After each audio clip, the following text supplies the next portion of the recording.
अच्छा, अब फोर्सेस के चैप्टर में हमने कुछ चीजें पढ़नी है, वो पहले मैं लिख देता हूँ ताकि मुझे वो याद रह जाए। सही है। सबसे पहले तो हमने पढ़ना होगा न्यूटन लॉस। सही है। और न्यूटन फर्स्ट लॉ आएगा पहले। सही है। और न्यूटन फर्स्ट लॉ के अंदर एनर्जी वगैरह आ जाएगा। सही है। तो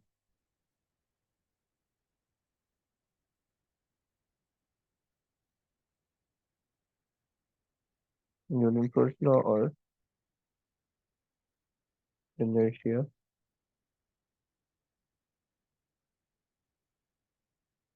सही है, ये चीज आ जाएगी। उसके बाद जो है न्यूटन सेकंड लॉ आएगा।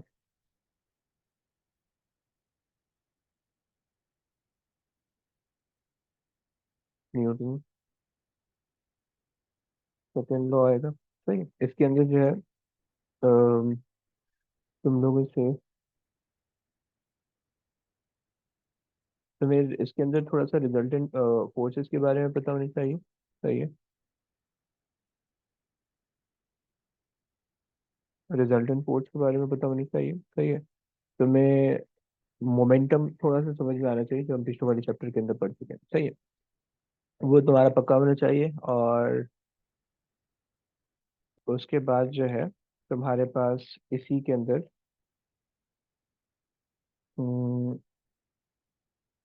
इंक्लाइन प्लेन आएगा। Incline plane. सही है। तुम्हारे पास पुली वाले कॉन्सेप्ट आएंगे। सही है। तुम्हारे पास जो है फ्री फॉल मोशन आएगा। Free fall motion. सही है। ये सारे किसके अंदर आएंगे? न्यूटन सेकंड लॉ के अंदर आ रहे होंगे। सही है। अच्छा जी। और तो आई होप कि इसके अंदर न्यूटन सेकंड लॉ के अंदर कुछ नहीं आएगा। उसके बाद हमारे पास आएगा Newton third law.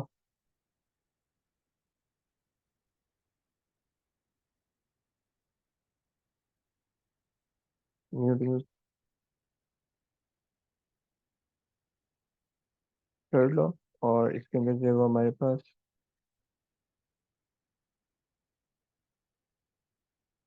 Type of the forces आएंगे। सही है। तो बस ये कुछ चीजें जो कि हमने इस चैप्टर के अंदर देखनी है। सही। सो आ जाओ भाई, न्यूटन फर्स्ट लॉ से स्टार्ट करते हैं। अच्छा, मुझे एक काम करो, बारी बारी तुम लोग सबने ना न्यूटन फर्स्ट लॉ के बारे में बताना है। सही है। तुम्हें उर्दू में आता है तुम उर्दू में बता दो, तुम्हें अंग्रेजी में आता है तुम अंग्रेजी में बता दो। सही है। Starting with Abdullah. मैं पुराने वाले अब्दुल्ला से शुरू करते हैं। अब्दुल्ला जरा प्लीज बताओगे कि न्यूटन फर्स्ट लॉ की तुम्हें क्या डेफिनेशन पता है, तुम्हें क्या उर्दू अंग्रेजी जो भी पता है वो बताओ।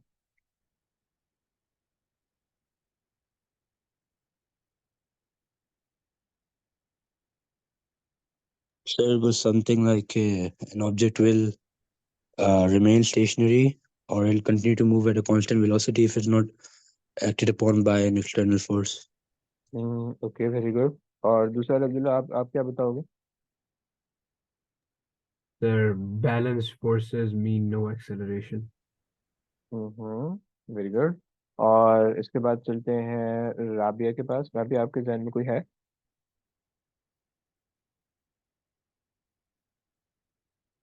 यस। सर एक और है कि uh, the momentum is directly proportional to the resultant force, I think. The momentum is directly proportional to the resultant force. Okay, but that's not related to the first law. I think वो second law में चले जाएगा। सही है। सो उस पर भी आते हैं अभी। ओके राबिया, आपको आपको कोई चीज आ रही है जहन में? सर याद नहीं आ रहा। ओके, कोई बात नहीं। अच्छा, कासिम के पास चलते हैं। कासिम, आप आपके जहन में है न्यूटन फर्स्ट लॉ? लाइक आपने स्कूल वगैरह में पढ़ा होगा या सुना होगा, कोई कुछ है आपके जहन में? सर ऑब्जेक्ट कांस्टेंट स्पीड के साथ स्ट्रेट लाइन पे मूव करेगा हम्म। जब तक उस पर फोर्स सप्लाई नहीं होती। फोर्स अप्लाई नहीं होती। ओके, सही हो गया। अच्छा जी, और कौन है? मरियम, आप कुछ बताओगी?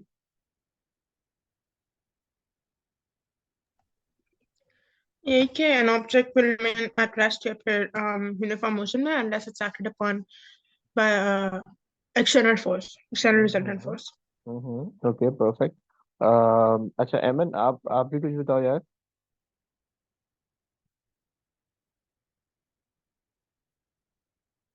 यस, एमन आपके जहन में है कुछ?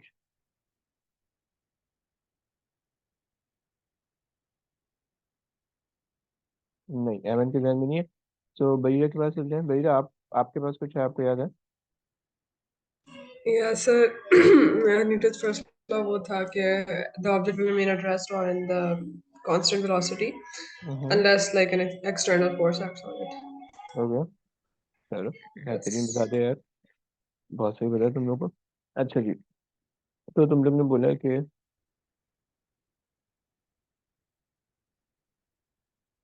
एन और से continue it state of motion, state of rest और state of motion with constant velocity.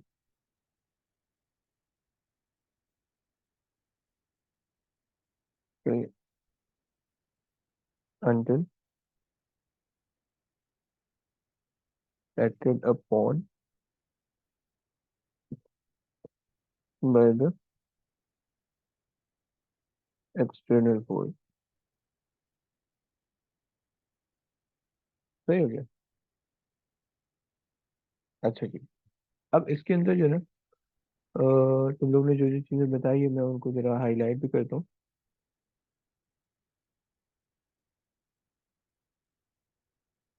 Okay, Maryam ने सिर्फ ये बोला था कि स्टेट ऑफ रेस्ट और स्टेट ऑफ मोशन। सही, मरियम ने सिर्फ ये बोला था। और कासिम ने बोला कि स्टेट ऑफ रेस्ट और state of motion with a constant speed in a straight line, right. ये दो तुम लोग ने बोला था, बाकी जितनों ने बताई डेफिनेशन वो सही बताई। सही है, कासिम की भी सही थी, मरियम की भी गलत थी। सही है। सो एक्चुअली गलती उसमें ये थी कि जब आप एलिम्स के अंदर वो इक्वेशन, वो ऐसी डेफिनेशन लिखोगे तो उसका नंबर नहीं देगा वो। सही है, जरा इस चीज को प्लीज समझने, इसको एक्सप्लेन करते हैं। देखो, न्यूटन फर्स्ट लॉ का सीन ये है कि आपको ये दिख रहा है कहानी से कि हमारे पास जो है वो कोई फोर्स नहीं लगनी चाहिए, राइट। यानी ऑब्जेक्ट अपनी जिस भी स्टेट के अंदर हो उस स्टेट के अंदर कोई फोर्स नहीं लगनी चाहिए, राइट। तो हमारे पास ऑब्जेक्ट की दो स्टेट्स इन्होंने बता दी, सही है? या तो वो उसकी जीरो वेलोसिटी है या उसकी कांस्टेंट वेलोसिटी है, राइट। देखो, कांस्टेंट वेलोसिटी का मतलब क्या है? कांस्टेंट वेलोसिटी का मतलब ये है कि magnitude of the velocity is not changing.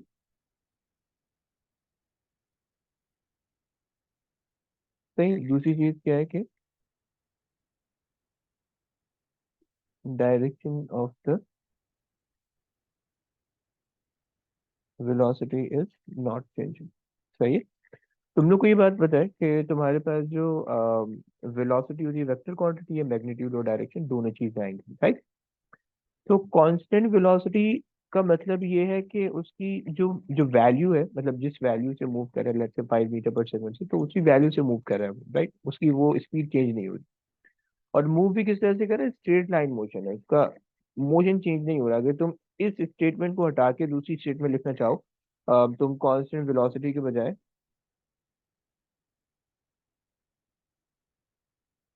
Constant velocity को तुम रिप्लेस भी कर सकते हो किससे?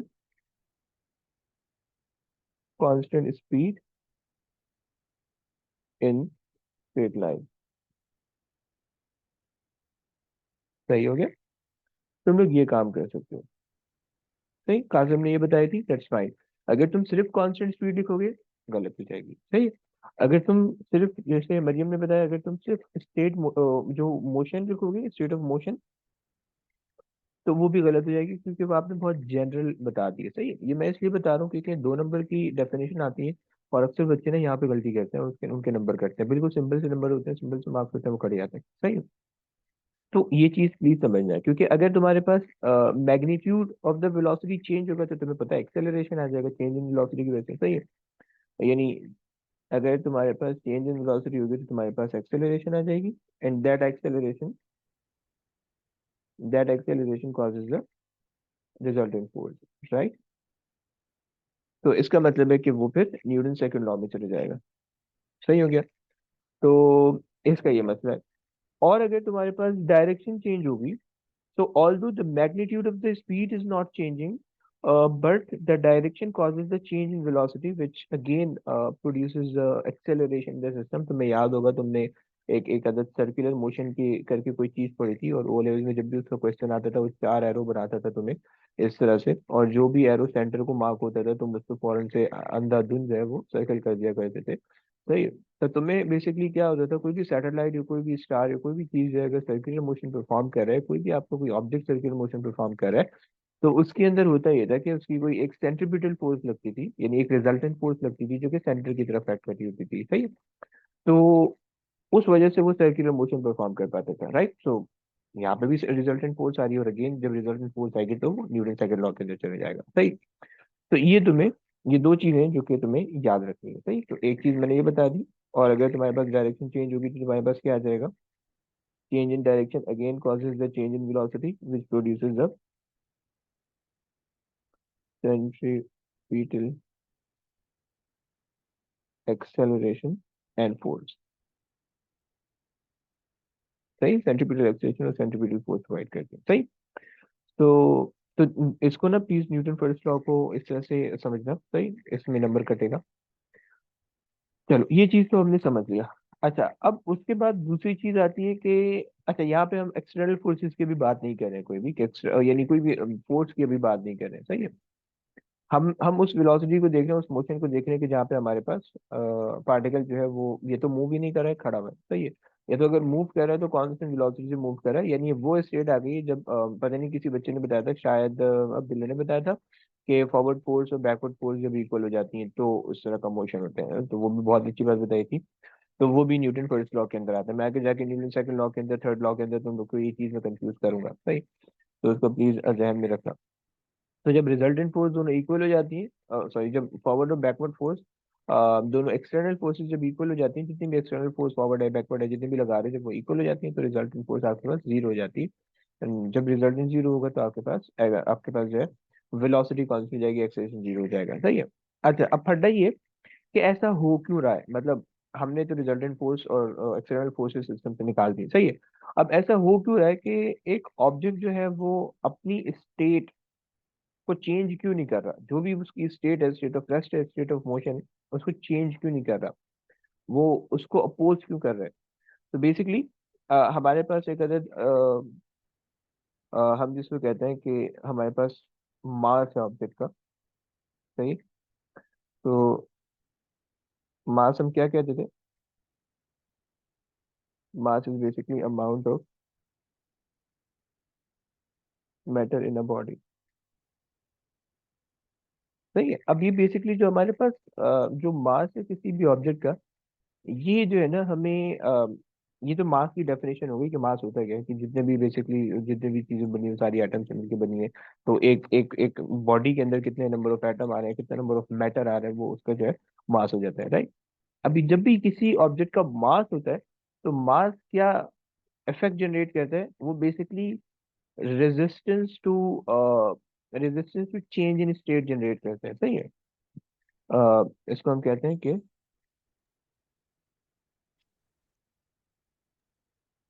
causes the resistance to change in state, सही। किसके लिए, फॉर अ बॉडी, राइट। और ये हमारे पास जो है ना इस इफेक्ट को हम क्या कहते हैं, इस इफेक्ट को हम कहते हैं इनर्शिया, सही। और ये हमारे पास होता है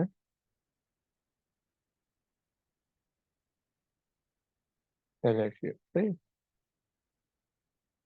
तो इनर्शिया को मैं इस तरह से लिखवाता हूँ, inertia is basically the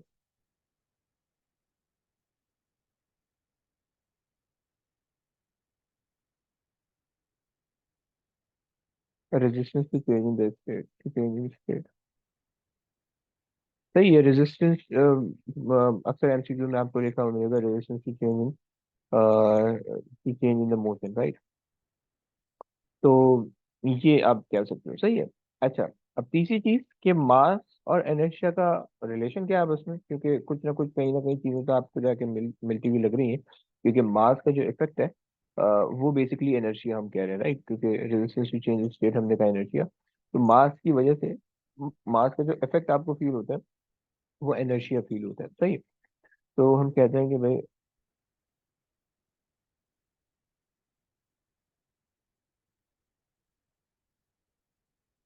okay, सो अगर हम इसको आपस में रिलेट करना चाहें तो हम इसको रिलेट इस तरह से कर सकते हैं, mass is the measure of inertia in a body, सही।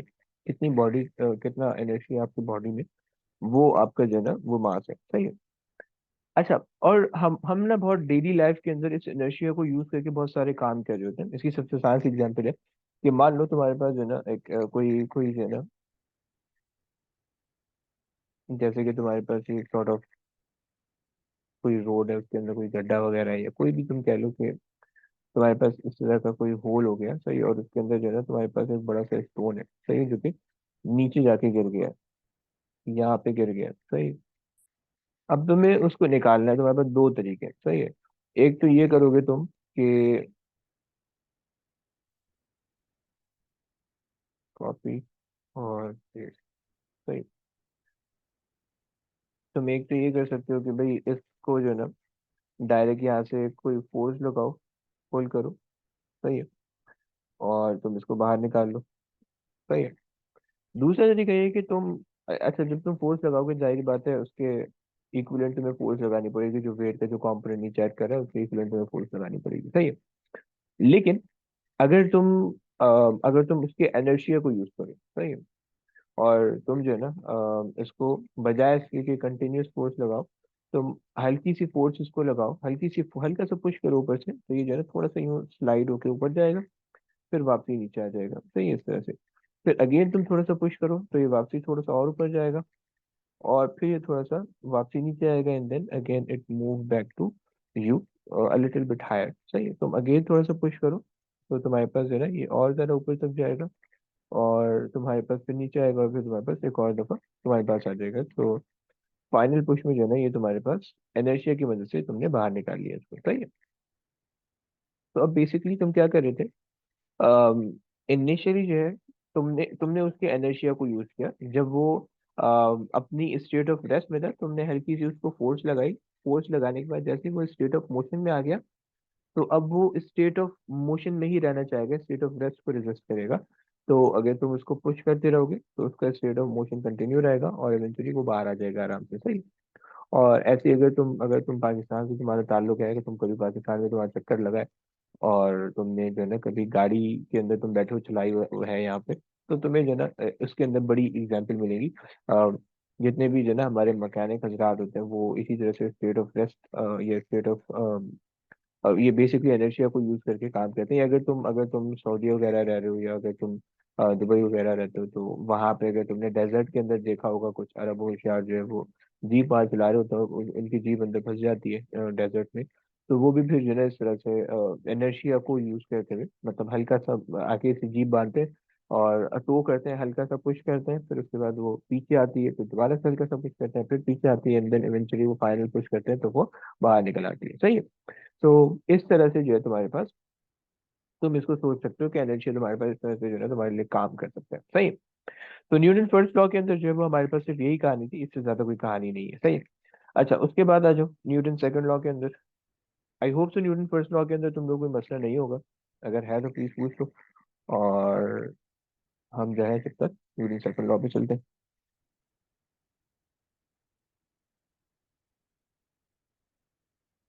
न्यूटन सेकंड लॉ, सही है।